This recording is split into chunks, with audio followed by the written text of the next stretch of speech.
ఒక కామన్ అమ్మాయి లీడ్ రోల్‌కి వచ్చింది అంటే ఎన్ని కష్టాలు పడుతుంది, సినిమా కష్టాలు అని చెప్పేసి వింటూ ఉంటాం గదా! హ్మ్. అవి మీ నోటి వెంట వినాలి మేము. ఏం అసలు మీ జర్నీ గురించి చెప్పండి?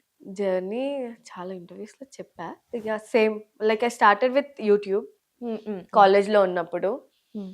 దెన్ యూట్యూబ్‌లో short videos I mean concept videos చేసేదాన్ని. దెన్ చదువుకునేటప్పుడు తర్వాత మెల్లగా షార్ట్ ఫిల్మ్స్ స్టార్ట్ చేశా.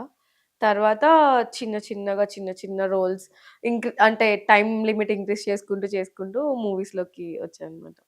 ఇప్పుడు హ్మ్. ఏదో 5 మినిట్స్ షార్ట్ ఫిల్మ్ నుంచి 10 హ్మ్. మినిట్స్ తర్వాత 15 మినిట్స్ ఇప్పుడు 2 అవర్స్, 3 నేను అవర్స్ కాలేజ్‌లో మూవీస్. ఉన్నప్పుడు బ్యాక్‌గ్రౌండ్ ఆర్టిస్ట్ కూడా చేశానన్నమాట. నాకు అంటే అంత కాంటాక్ట్స్ లేవు. సో, మూవీస్‌లోకి ఎలాగైనా వెళ్ళాలి. ఎలా వెళ్ళాలో తెలీదు. సో, అచ్చా! మా కాలేజ్‌లో ఈవెంట్స్ చేస్తారు కదా! యూజువల్లీ. ఆ ఈవెంట్ మేనేజర్ చెప్పాడన్నమాట. ఇలా మూవీ ఉంది. బ్యాక్‌గ్రౌండ్ వాక్ చేయాలి అని. So, Tamil movies, Kannada movies అలా అక్కడ బెంగుళూరులో షూట్ అవ్వాయి. ఓకే. అప్పుడు నేను ఐ ఎంటర్డ్ అనమాట. ఓకే. ఇట్లా వెళ్తేనే మేబీ కాంటాక్ట్స్ వస్తాయేమో. ఏదో ఒకటి యూజ్ అవుతుంది మనకి. At the same time pay చేస్తా అన్నారు. ఓకే. పాకెట్ మనీ కూడా వచ్చేస్తది కవర్ అయిపోతదని. మాకు కాలేజ్ 3 వరకే ఉండేది. హ్మ్. సో, సాటర్‌డే ఆఫ్ ఉంటదనమాట. So, Saturday, Sunday I mean Friday leave పెట్టేసేవాళ్ళం. ఒక్కొక్కసారి నేను, నా ఫ్రెండ్స్ ఇద్దరు, ముగ్గురు హుహు. వెళ్ళేవాళ్ళమనమాట. అలాగా పాకెట్ మనీ వస్తది కదా అని. నేనేమో కాంటాక్ట్స్ కోసం వెళ్ళేదాన్ని. నెట్‌వర్క్ ఆ! పెంచుకోవడం కోసం. సో, అలా I worked as a background artist కూడా అప్పుడు. అలా ఎన్ని మూవీస్‌కి చేసుండొచ్చు? ఒక 5, 6 మూవీస్ చేశాను నేను. ఎంత పే చేసేవాళ్ళు? అప్పుడు మాకు 800, 700 ఇచ్చేవాళ్ళు. ఓకే. సో, ఇంకొంచెం ఏదైనా పెద్ద హీరో 'డుల్కర్ సల్మాన్' మూవీ ఒకటి చేశా. అది కొంచెం పెద్ద మూవీ కాబట్టి దానికి 1000 1200 ఇచ్చారు. వావ్! ఫుల్ కుష్ అన్నమాట. సో, అలా పాకెట్ మనీ కూడా వచ్చేది. How nice. హ్మ్. అప్పుడే 'దుల్కర్ సల్మాన్' గారు మా హ్మ్. అందరికి హార్ట్ థ్రోబ్ లాగా ఉంటే హ్మ్. నువ్వు డైరెక్ట్‌గా చూ వెళ్లి చూసాను అండ్ 'నిత్య మీన' 100 డేస్ ఆఫ్ లవ్ అనుకుంటా మలయాళం మూవీ అది. యాహ్! 100 days of love. హ్మ్. ఓకే. ఆ మూవీ. ఎన్ని షాట్స్‌లో కనిపిస్తారు మీరు? నేను అంటే కన్ రిలీజ్ అయిన తర్వాత చూసుకుంటాం గదా! చూసుకున్నా. మేము బ్యాక్‌గ్రౌండ్ వెతుక్కునేవాళ్ళం మా క్లాస్ వాళ్ళు. సో, యూజువల్లీ మనం ఇప్పుడు సీన్స్ చూసుకుంటాం కదా! బ్యాక్‌గ్రౌండ్‌లో నేను వాక్ చేశా కదా! ఈ సీన్ దగ్గర నేనున్నానా అని చూసుకునేవాళ్ళమనమాట.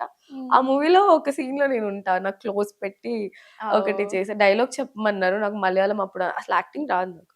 సో, మలయాళం అంత రాలేదు. బట్ ఏదో సమ్ క్లోజ్ వేసి నన్ను చూపిచ్చారు బాగా అని చెప్పి ఇలా అంటున్నారు. అందరూ డైలాగ్ కోసం వెయిట్ జేస్తూ హ్మ్. ఉంటారు. ఒక డైలాగ్ అవును. వస్తే దాంతో కొంచెం స్క్రీన్‌లో ఎక్కువ హ్మ్. సేపు కనిపించొచ్చు అని. హ్మ్. నేర్చుకుని ఉంటే ఈ పాటికి ట్రై చేశాను. నాకవ్వలేదు. ఆ మలయాళం నోరు తిరగలేదనమాట. వాళ్ళు లైట్ తీసుకున్నారు. సరేలే ఇట్స్ ఓకేలే అని నేను లైట్ తీసుకున్నా. సో, ఫస్ట్ నుంచి సినిమాల్లోకి వెళ్ళాలి అనే ప్యాషన్ అయితే ఉంది. నాకు చిన్నప్పటి నుంచి అంటే మూవీస్ అని కాదు. ఐ మీన్ ఎక్కువ ఆర్ట్స్ అని ఇటు సైడ్ ఇష్టం. ఎంటర్‌టైన్‌మెంట్ ఇట్లా లైక్ చిన్నప్పుడు డాన్స్ కానీ, డ్రామాస్, స్పోర్ట్స్ కల్చరల్ చదువు తప్ప యాక్టివిటీస్. అన్ని అదర్ కరిక్యులర్ యాక్టివిటీస్ అన్నీ ఇష్టం నాకు. చదువుకోవడం మాత్రం కష్టం. ఎంత వరకు చదివారు? నేను మాస్టర్స్ అయిపోయింది. ఓకే. హ్మ్. సో, అలా మూవీస్‌లో బ్యాక్‌గ్రౌండ్ కనిపిస్తూ లైమ్ లైట్‌లోకొచ్చిందెప్పుడు? 'లైమ్‌లైట్' అంటే 'పొలిమేర'నే ఆబ్వియస్‌లీ 1 అండ్ 2. 'పొలిమేర' 1 అండ్ 2 ఇట్స్ బ్యాంగర్ నాకు. అంటే హ్మ్. బాగా కనిపించా అండ్ నన్ను నోటీస్ చేయడం. అప్పటి వరకు షార్ట్ ఫిల్మ్స్ వీటిలో ఉన్నాను. అంటే నోటీస్ చేశారు. ఐ ఫస్ట్ 'ఎఫ్2లో' చేశాను నేను తెలుగు మూవీస్ అయితే. హ్మ్. 'ఎఫ్2లో' చిన్న బ్రష్ చేసుకుంటూ వరుణ్ తేజ్ గారికి సైట్ కొడుతూ ఉంటా అనమాట డాబా మీద నుంచి. ఆ! సో, అది చూసి కూడా నన్ను నా షార్ట్ ఫిల్మ్స్ ఫాలో అయ్యేవాళ్ళు. అంటే కొంచెం ఓకే. డిఫరెంట్‌గా చేసేదాన్ని నేను షార్ట్ ఫిల్మ్ కాన్సెప్ట్స్ అయినా కానీ అవును. డిఫరెంట్‌గా చేసేదాన్ని. హ్మ్. సో, నాకైతే మూవీస్ త్రూ లైమ్‌లైట్‌లోకొచ్చింది 'పొలిమేర 1 అండ్ 2.'